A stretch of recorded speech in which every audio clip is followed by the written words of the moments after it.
Hello, good morning. Tama. O ay, tayo ay mag-iinit ay nag-open. Nag-open na pala ako kanina ng tindahan. Tapos higa-higa muna ako habang wala pang customer. Ayan. Tapos ginit ko na tayo ng tubig. Ayan. Ang aking tindahan. Munting tindahan. Ayan, come on. Dati, okay. May baray pa po kayo sa Meron pa. Ayan. Kaunti na nga lang yung tinda ko. Dahil, mamimili pa ako. Alam niyo mga kamams, akala ko dati, okay yung magtitinda para kahit pa paano meron another income, may income yung tayo. Tapos, akala ko okay dito. Nung, mga ilang buwan na, nagsulputan ng mga tindahan dito. Bawat paggawa nila ng bahay, meron ng mga, bawat paggawa nila ng bahay, tindahan. Kaya akala ko okay. Medyo okay ang benta.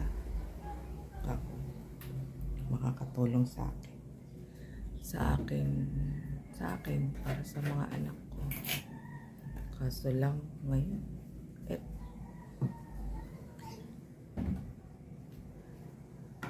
kaya ito, mag-init pa. Ayan na tayo mga kakamams. Init pa na tayong tubig. So, kung kayo ilalagay. Diyan muna. Gusto na ang tubig ko.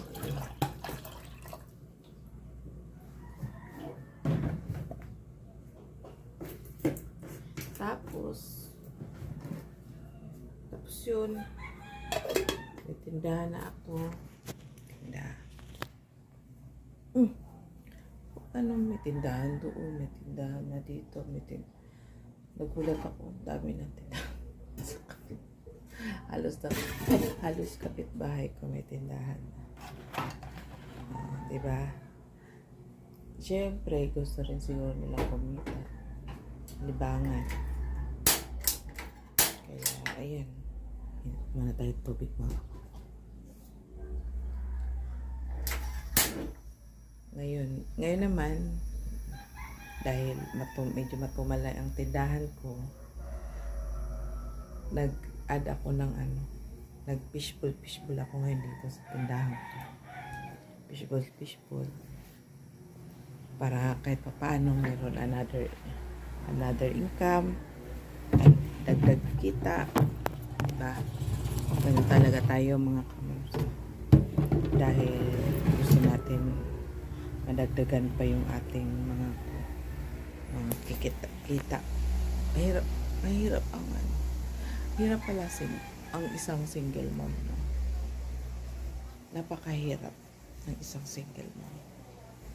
Gagawin mo lahat para kumita ka para sa mga anak mo. Pero hindi pala, minsan hindi sapat. May pension naman ako, kaso lang hindi siya sapat sa gastos, pang support sa mga kahit mga pagkain na lang.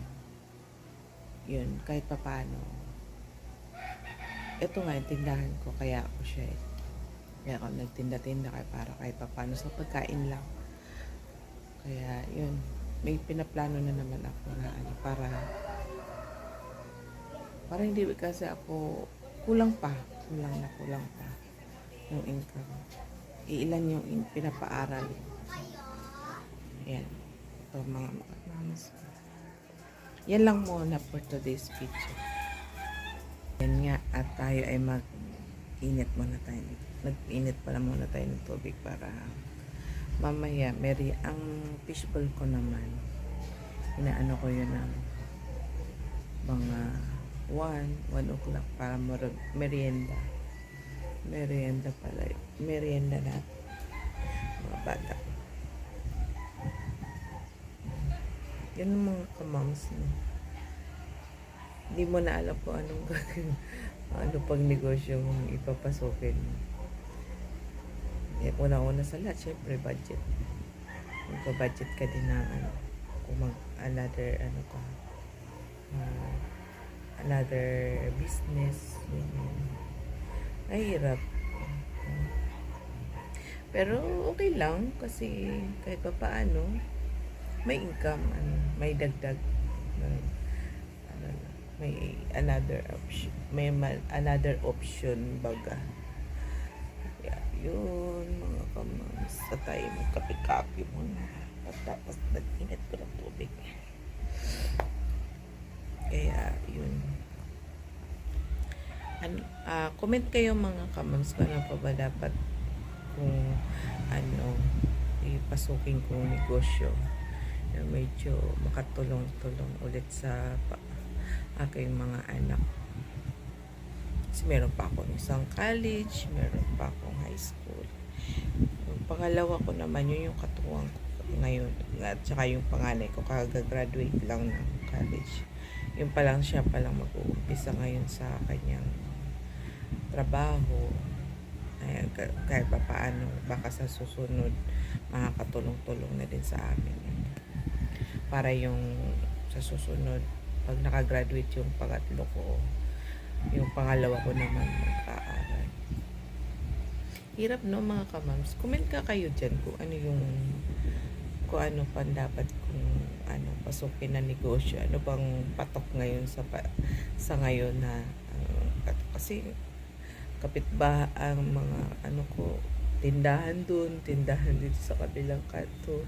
Puro mostly tindahan na talaga, kaya minsan na yung aking tindahan, na lang siya, ang kita na lang namin, minsan kumikita na lang ako ng 100, swerte ko na maka 100, 200, ganun. Swerte ko na yun. Kaya sigarilyo na lang talaga mostly ang kumikita sa akin, kahit papaano sigarilyo. Yun lang. Kaya ako sabi ko, dagdagan ko pa nga ako kahit papaano. Mayroon pang another may bibili-bili pa. Yun nga, yung fishbowl kasi yun naman talaga, dati naman yan talagang negosyo namin before, nung nabubuhay pa yung asawa ko, nung minsan wala siyang sakay, ganyan. Yun ang nininegosyo namin, fishbowl, yan, tiyaga lang mga kamams. Ayun lang mga kamams, comment lang kayo dyan kung ano pa ba ang dapat kong gawin na business, ganyan, another business, ganyan. Kung ano pa yung patok ngayon na pagkakakitaan. Wala na akong maisip na minsan pala, ngayon ate ko kasi nandito sa akin, siya mahilig siya magtahi. Kaya doon sa bahay naman sa bahay ko naman doon sa kabila, itong bahay na to, lang sa akin to, pinagamit lang, tapos pinagagamit lang sa akin ng kaibigan ko.